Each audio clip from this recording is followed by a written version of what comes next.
Notice that this system board has a primary hard drive controller and a secondary hard drive controller. We're only going to use the primary controller today.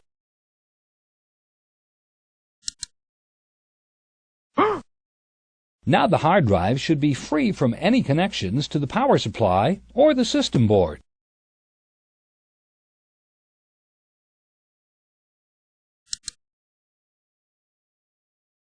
Some hard drives are located in drive bays and have mounting screws that attach them to the chassis. Ours just fits on the wall of the chassis, so we can just lift it up to remove it.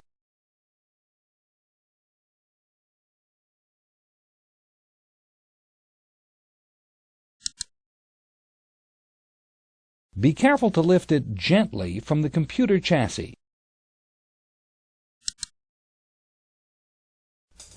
Let's review with an A+ video tune-up. Unplug the power connector for the hard drive.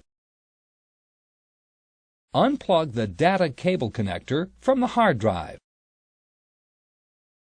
Unplug the data cable connector from the IDE controller socket on the system board. Gently lift the drive from the wall of the chassis.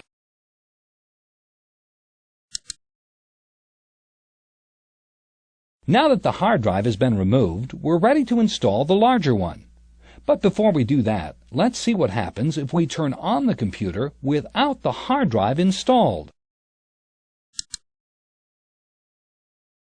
We can view the result of trying to boot a computer without a hard drive by clicking the power button.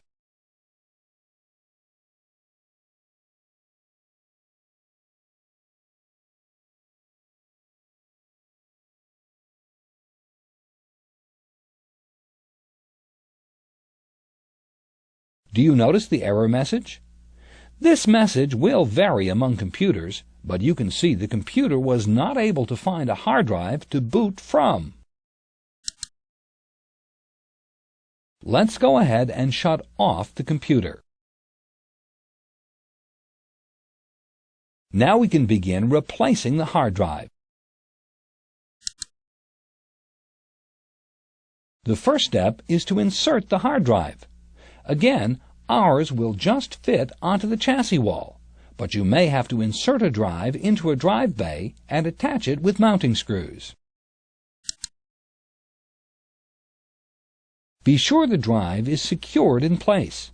Drives can be damaged easily if they move while the read-write arm is moving across the platters. Now we need to locate the IDE data cable to begin connecting it. Once we find the cable, we need to locate the IDE controller connector on the system board. Since we're only installing one drive, we'll use the primary IDE controller.